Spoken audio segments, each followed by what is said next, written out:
एक साइकोलॉजिस्ट हूँ, special educator हूँ और एक साइकोथेरेपिस्ट।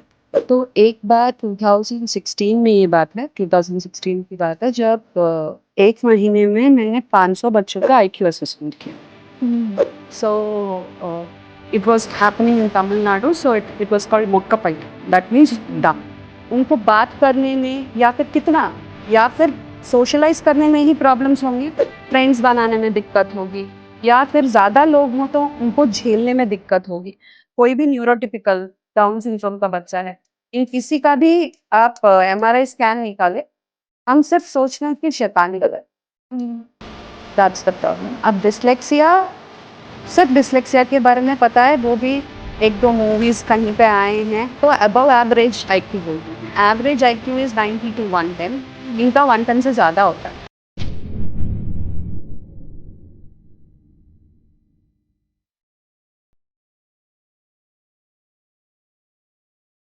क्या आप भी लाइफ के किसी फेज में फंस गए हो?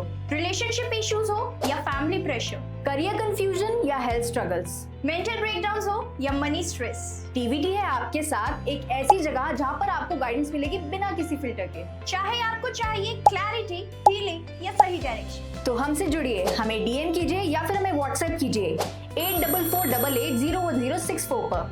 आप रेडी हो तो जुड़िए टीवीटी के साथ, जहां आपको मिलेगा हर सवाल का सच्चा जवाब।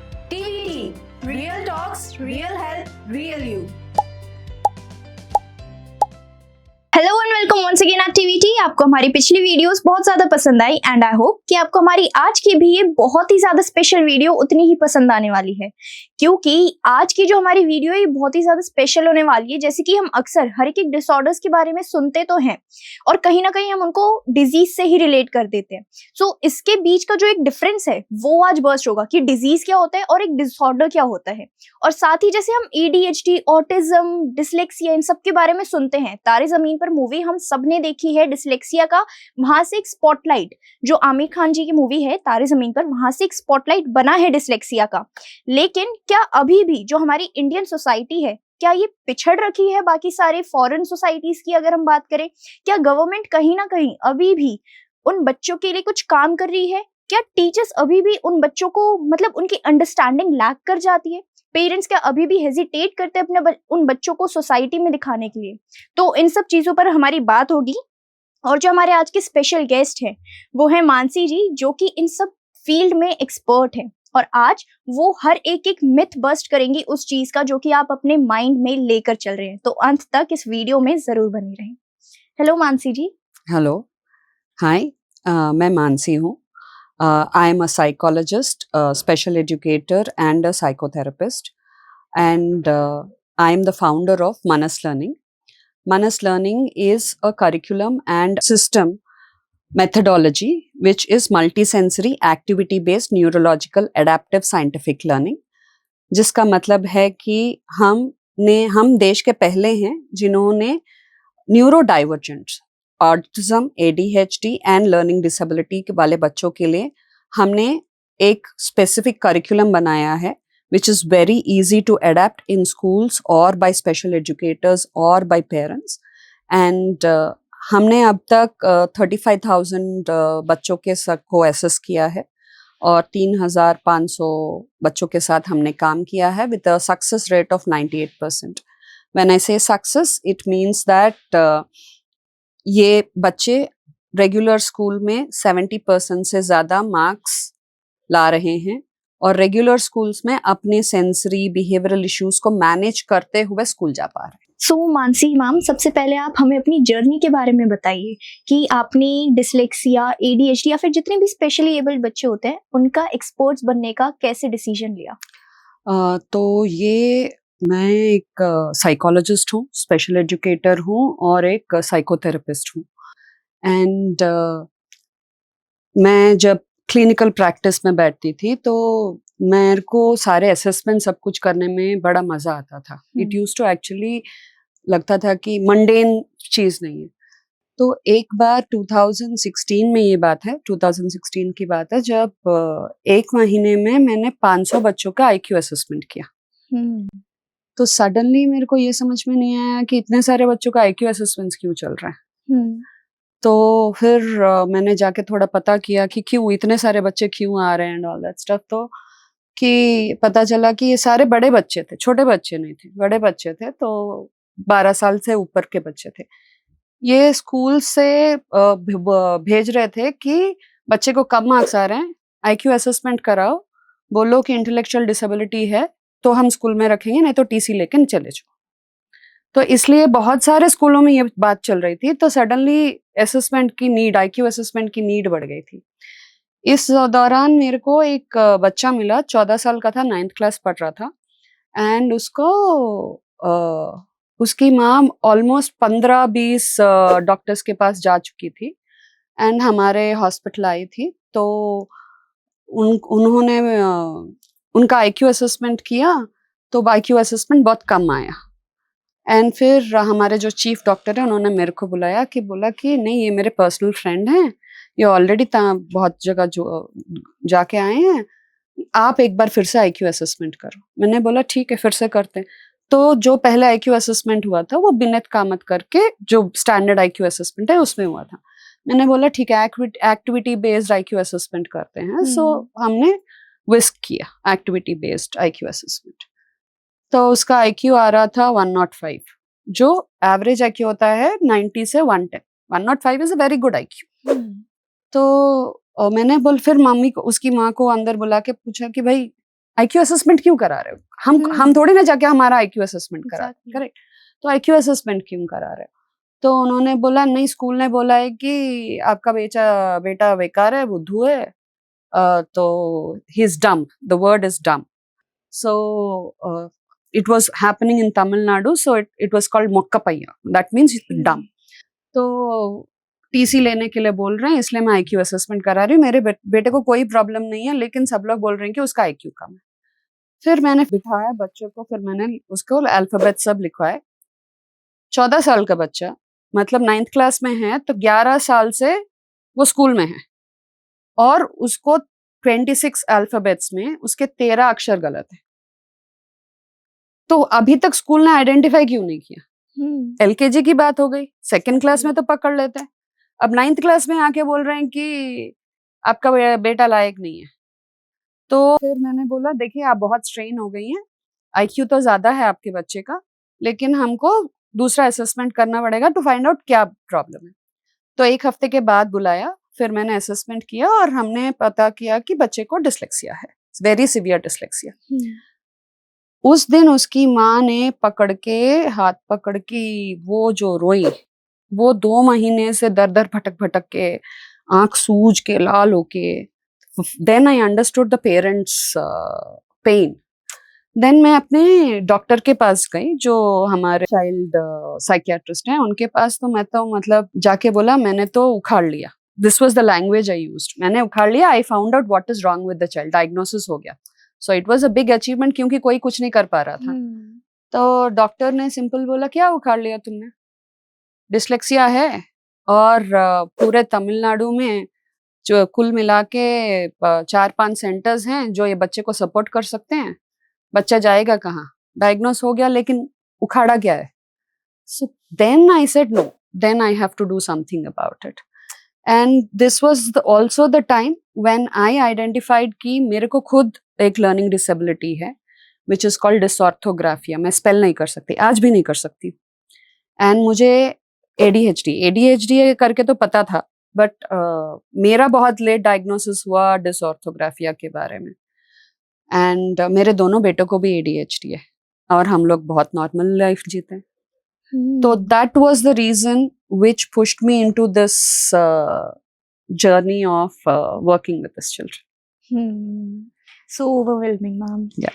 And मैम, अगर अब हम आगे बात करें, सो हम लोग ना ऑटिज्म, एडीएचडी, डिसलेक्सिया, इन सब डिजीजेस के बारे में सुनते तो हैं, बट हम लोगों को इनका रियल मीनिंग नहीं पता। So please tell us the real definition of all these types of diseases. Okay, पहली बात तो ये कोई भी डिसीज नहीं है। There is a difference between disease and disorder. Disease बीमारी होती है, ये डिसीज नहीं है। एंड डिसऑर्डर भी इसलिए बोलते हैं क्योंकि इसका कोई ट्रीटमेंट नहीं है, आप दवाई नहीं ले सकते हो, कुछ नहीं, क्योंकि ये बीमारी नहीं है, इसको ठीक नहीं कर सकते हैं। सो हम इन सब कैटेगरीज को मिला के न्यूरो डाइवर्जेंट्स बोलते हैं. सो टिपिकल, एटिपिकल. टिपिकल हो गया हमारा जो आम, and atypical or different is neurodivergent. Why it is called neurodivergent is कि like I told you, I myself have, मेरी तरह दिखते हैं. मेरे में और आप में क्या फर्क है? फिजिकली आप कुछ देखो तो कोई फर्क तो पता नहीं चलेगा. So the difference is in neurological makeup, या फिर इनका जो दिमाग जैसे इंफॉर्मेशन को प्रोसेस करता है. आप अगर मैं अभी यहाँ पे बैठी हुई हूँ तो हमको 2 ब्लू लाइट दिख रहे हैं, ऊपर के ब्लू लाइट दिख रहे हैं, लेकिन एक ऑटिस्टिक बच्चे को इस ब्लू लाइट में इतने सारे पैटर्न्स वो रिकॉग्नाइज कर सकता है कि वो थोड़ा ओवरवेलमिंग हो जाता है, तो ज्यादा लाइट शायद झेल ना पाए. तो हमारे ब्रेन में जब भी हम पढ़ते हैं या फिर अभी जैसे मैं बात कर रही हूँ, मैं हाथ हिला रही हूँ, ये मेरा मैनरिज्म है. आप ऐसे बैठे हो, ये आपका मैनरिज्म है, करेक्ट. तो आप ऐसे बैठे हो तो मेरे ऐसे करने के लिए there are few billions of neurons firing up in our head. For you to sit like this and आप सर हिला रहे हो तो आप क्या सोच रहे हो पीछे, उसके पीछे few billions of neurons are firing up. जब ये फायर अप होते हैं, एक हमारे जैसे इलेक्ट्रिक कनेक्शन बनता है, वायरिंग जैसी होती है, वैसे कनेक्शंस बनते हैं, which are called neural pathways. तो इन लोगों के न्यूरल पाथवेज रेगुलर टाइप में नहीं बनते हैं, डिफरेंट टाइप में बनते हैं. सो that is the only difference. अगर आप एक ऑटिस्टिक बच्चे का या फिर ADHD बच्चे का या फिर डिसलेक्सिक बच्चे का या कोई भी न्यूरोटिपिकल डाउन सिंड्रोम का बच्चा है, इन किसी का भी आप MRI स्कैन निकालो और नॉर्मल बच्चे का, normal is a very bad word, क्योंकि रेगुलर बच्चे का बोलना चाहिए, टिपिकल बच्चे का अगर हम निकालेंगे आपको कोई फर्क नहीं पता चलेगा. सो there is no problem or no this thing in the brain also. It is the neural pathways, ये जैसे connect होते हैं वो differently connect होते हैं. So that is the difference. अब जैसे आपने बोला autism. Autism अगर किसी बच्चे को diagnose करना है कि बच्चे को autism है तो 3 चीजें होना जरूरी है. एक हो गया communication में challenges होते हैं.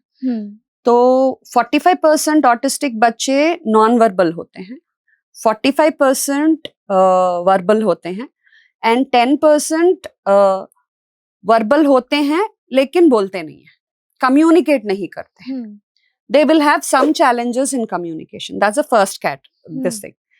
दूसरा पॉइंट होता है कि उनको सोशल स्किल्स में बहुत सारे चैलेंजेस होते हैं. तो उनको बात करने में या फिर कितना या फिर सोशलाइज करने में ही प्रॉब्लम्स होंगी, फ्रेंड्स बनाने में दिक्कत होगी, या फिर ज्यादा लोग हों तो उनको झेलने में दिक्कत होगी. सो सोशल कंडीशंस को एक्सेप्ट करने में और वो उसमें कैसे सोसाइटी का जो एक एक्सपेक्टेशन होता है उसको समझने में ही उनको दिक्कतें होंगी. थर्ड वाला होता है आइदर उनको रिपीटेटिव या ऑब्सेसिव बिहेवियर्स होते हैं. ये ऑब्सेसिव बिहेवियर्स और repetitive behaviours generally sensory need की वजह से होते हैं. सो दीज आर, और तीनों चीजें होना जरूरी है. सो अगर किसी बच्चे को 2-3 चीजें हैं, हम उनको बोलते हैं the child is on spectrum but not autistic. तीनों चीजें होंगे तो ही बच्चा ऑटिस्टिक बोला जाता है. अब ADHD is attention deficit hyper activity. तो इसमें भी 3 वेराइटीज होते हैं. एक होता है सिर्फ हाइपर एक्टिविटी. ये बच्चे को रिकॉग्नाइज करना बहुत आसान हो जाता है, लेकिन पेरेंट्स जनरली बहुत आसानी से इग्नोर कर देते हैं क्योंकि बच्चे की पढ़ाई में कोई दिक्कत नहीं होती है या फिर बच्चे के स्मार्टनेस दिखने में, बाहर दिखने में कोई दिक्कत नहीं होती. कहीं से कोई भी क्वेश्चन पूछ रहा है, बच्चा घूम रहा है, भाग रहा है, पकड़ नहीं पा रहे हो, शरारत रोक नहीं पा रहे हो, लेकिन जवाब आ जाएगा कोई भी कोने से, तो उनको लगता है कि बच्चा स्मार्ट है, भाई कोई दिक्कत नहीं है, तो इग्नोर कर देते हैं. हाइपर एक्टिविटी वाले बच्चे को सबसे ज्यादा दिक्कत होती है. बहुत आसान है आइडेंटिफाई करना, लेकिन पेरेंट्स इग्नोर करना सबसे ज्यादा होता है. अब दूसरा कंडीशन होता है सिर्फ अटेंशन डेफिसिट. ये बच्चे बहुत मुश्किल होता है इनको आइडेंटिफाई करना, क्योंकि ये बच्चा ना छिप जाता है, क्योंकि वो नजर ही नहीं आता है. क्लासरूम में भी नजर नहीं आएगा. अगर 30 बच्चों का क्लासरूम है, जो 2-3 बच्चे जो कभी हमारे जहन में भी नहीं आते हैं टीचर के, उन बच्चों में से एक होगा ये अटेंशन डेफिसिट वाला बच्चा. सिर्फ एग्जाम मार्क्स में पता चलेगा कि इस बच्चे के दिमाग में तो कुछ बैठा ही नहीं है। इस बच्चे को हाइपर एक्टिविटी की वजह से अटेंशन डेफिसिट नहीं होता है, उसको सिर्फ अटेंशन डेफिसिट होता है। क्योंकि हाइपर एक्टिविटी, शरारत, बिहेवियर प्रॉब्लम्स कुछ नहीं दिखते हैं, इस बच्चे को आइडेंटिफाई करना बहुत मुश्किल हो जाता है। अब तीसरा टाइप है जिसमें दोनों होते हैं, हाइपर एक्टिविटी भी होता है और अटेंशन डेफिसिट भी होता है। अब प्रॉब्लम ये है कि इसमें मिथ्स बहुत सारे हैं। अंडरस्टैंडिंग, जैसे आपको बोला कि आपको पता ही नहीं है कि है क्या चीज ये। तो प्रॉब्लम ये है कि बच्चा 3 साल की उम्र में, 2 साल की उम्र में पता चल जाता है कि बच्चे को हाइपर एक्टिविटी है, लेकिन बिहेवियर पैटर्न्स एज के हिसाब से और जेंडर के हिसाब से बदलते रहते हैं।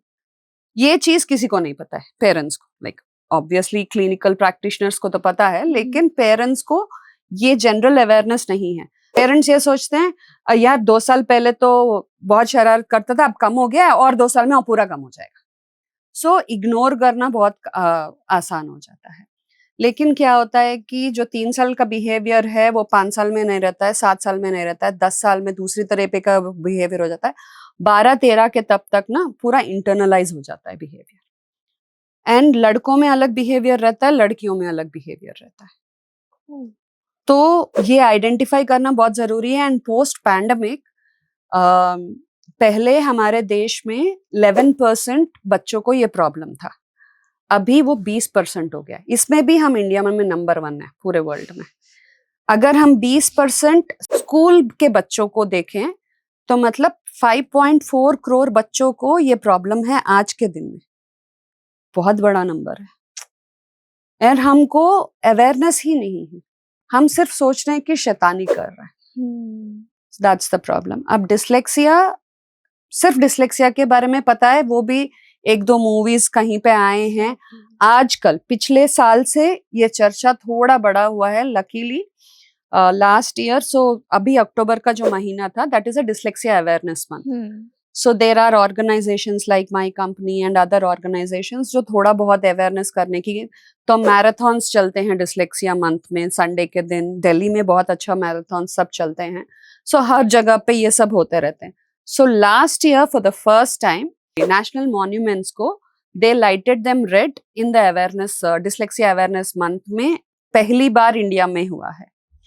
हम ये डिसलेक्सिया, ADHD, इन सब चीजों में western countries, at least US, UK से 100 साल पीछे।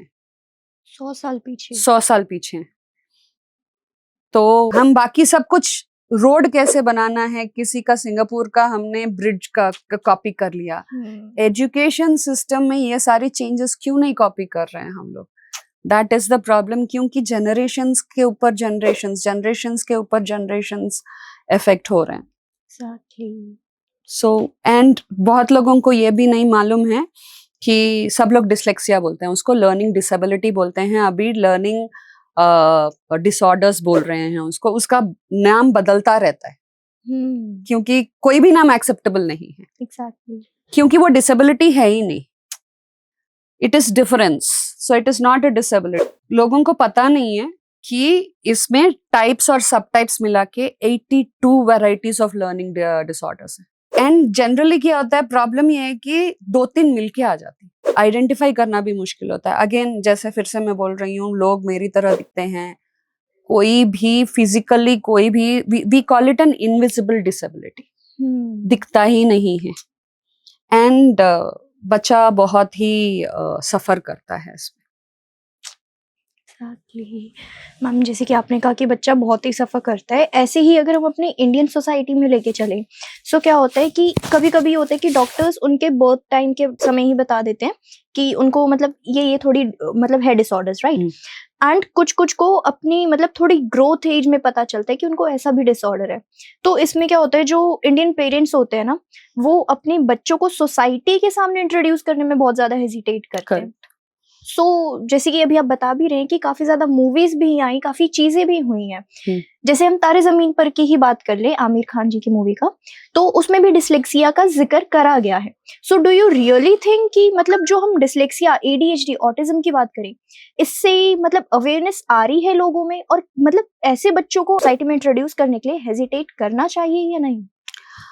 सो पहली बात तो ये है कि मैं हमेशा बोलती रहती हूँ कि तारे जमी पर आया, लेकिन it was too early for the times. सब लोग, मेरा एक स्टैंडर्ड डायलॉग है मेरा कि तारे जमी पर देखे सब लोगों ने मूवी, माँ गाने पे सब लोग रोए, घर गए भूल गए। किसी ने अपने खुद के घर पे भी चेक नहीं किया कि मेरे बेटे को कोई ऐसी दिक्कत है क्या। किसी की सोच, it was taken like an entertainment. Exactly. And कुछ बदला नहीं है, लेकिन पैंडेमिक के बाद से अवेयरनेस थोड़ा बढ़ा है। सोशल मीडिया जो काम कर रही है, लोग अभी ढूंढ पा रहे हैं। मैं एक और डेटा पॉइंट देना चाहूंगी कि अवेयरनेस कितना कम है इंडिया में। अगर आप गूगल कीवर्ड सर्च, कोई भी हम वो उसी से देखते हैं, हम लोग सोशल मीडिया मार्केटिंग वाले तो उसी में देखते हैं कि गूगल कीवर्ड सर्च कितना है। तो अगर आप डिसलेक्सिया वर्ड देखोगे, अभी मैंने ये रिसेंट की बात नहीं है, मैंने 2-3 साल पहले किया था, अभी टाइम भी नहीं है करने के लिए। 2-3 साल पहले तो in USA the Google keyword search for volume for dyslexia was 1500 per day. आप गेस कीजिए इंडिया में कितना होगा? 1500 प्लस ही रहेगा फिर तो। हमारे पॉपुलेशन के हिसाब से तो होना चाहिए ना। एग्जैक्टली। 150 से 200 पर साल है। My God. तो पॉपुलेशन हम कितना ज्यादा है, हमारा स्मार्टफोन्स कितना ज्यादा यूसेज है, पूरी दुनिया सारे स्मार्टफोन्स हमको बेचने आ रही है, और हमारा कीवर्ड सर्च इतना कम है। सो अवेयरनेस बहुत ज्यादा लैक कर रहा है इंडिया yes. में। और मैम हम अपने स्कूल्स की बात करें, सो स्कूल में क्या होता है कि ऐसे बच्चों को ना मतलब एकदम अलग ही नजरिए से देखा जाता है। करेक्ट। और जो इनके सीनियर्स होते हैं या इनके क्लासमेट्स होते हैं, इन्हें बुली भी बहुत ज्यादा करा जाता है। बहुत। एंड टीचर्स की बात करें, अभी तो हाल फिलहाल में रख लिए हैं स्पेशली एबल बच्चों के लिए टीचर्स, बट वैसे टीचर्स की भी बात करें तो टीचर भी इनको एकदम अलग ही नजरिए से देखती है। So do you really think कि जो ये बच्चे हैं इनका IQ और EQ सेम पर्सन के जैसा ही होता है या फिर हल्का बहुत डिफरेंस होता है? एक्चुअली न्यूरो डाइवर्जेंस का स्पेसिफिकली अगर हम ADHD बच्चों का और लर्निंग डिसेबिलिटी बच्चों का देखें तो it is above the regular people. इनको अबव एवरेज IQ बोलते हैं। एवरेज IQ इज 90 to 110, इनका 110 से ज्यादा होता है।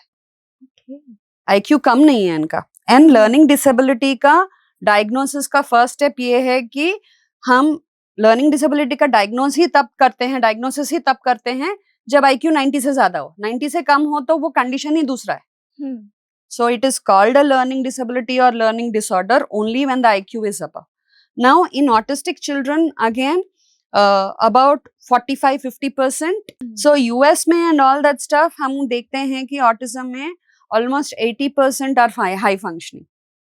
Severe cases हैं, I'm not saying severe cases नहीं हैं, लेकिन 80% are able to live a independent life.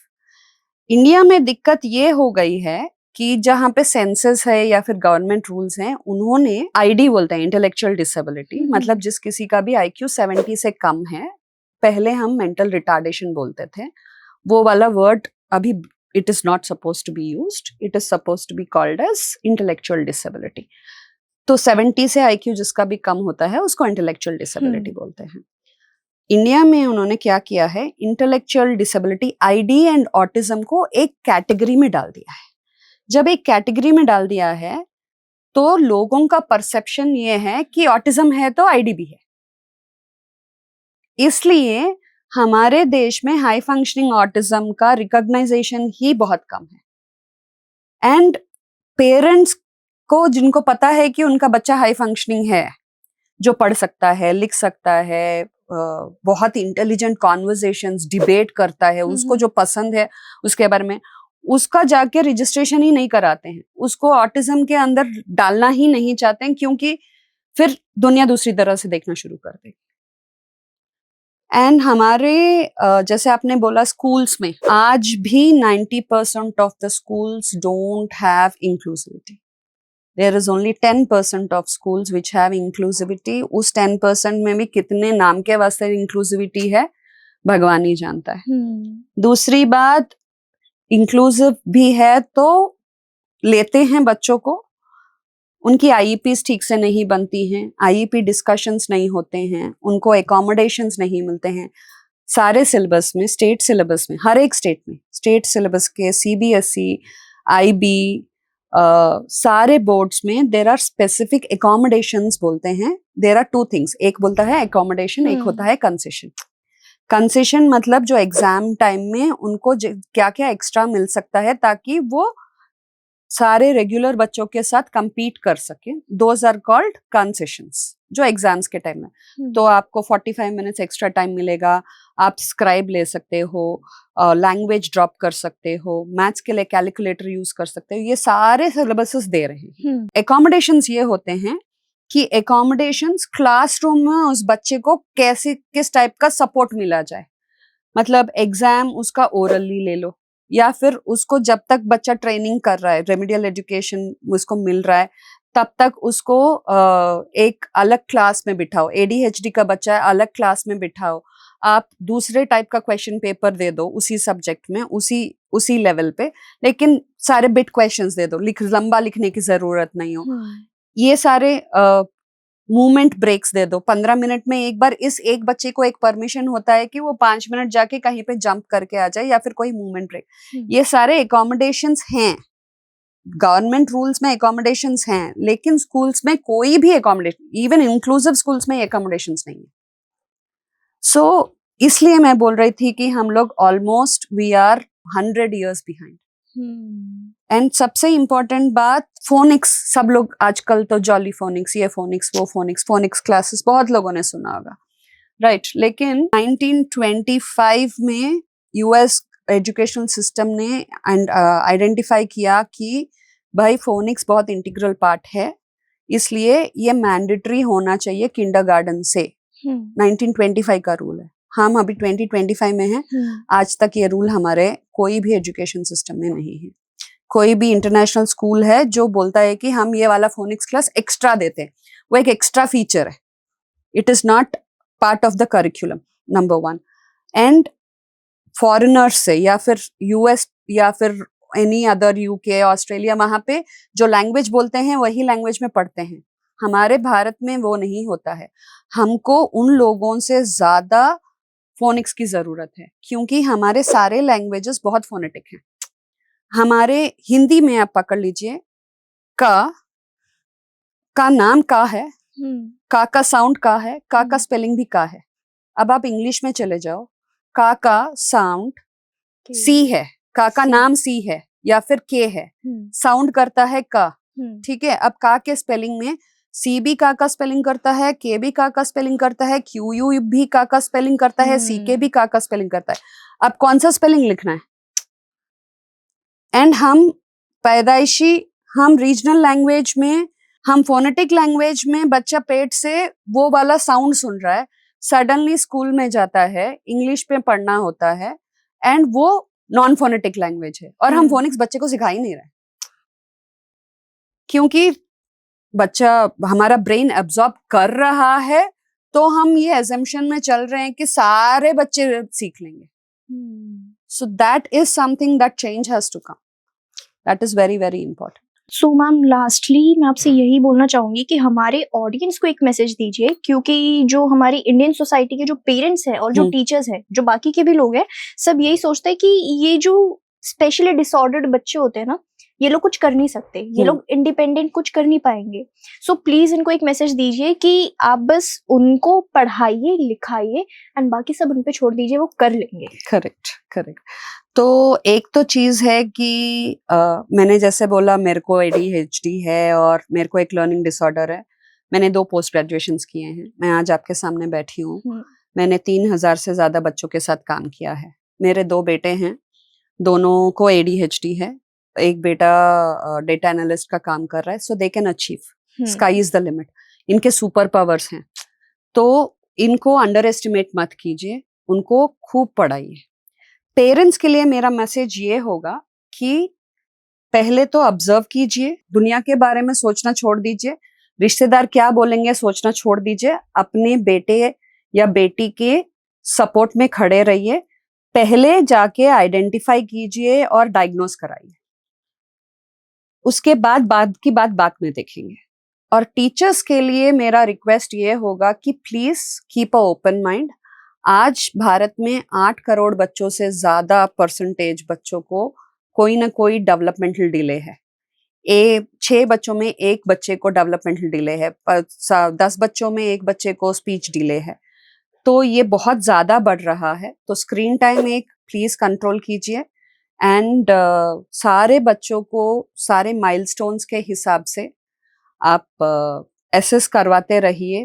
Periodically assessment होना चाहिए, जैसे मेंटल हमारे हेल्थ का असेसमेंट होता है, ऐसे पीरियोडिकल असेसमेंट होना जरूरी है बच्चों के लिए, स्पेशली डेवलपमेंट एज में। That is very important. Thank you very much for this opportunity and watching my podcast.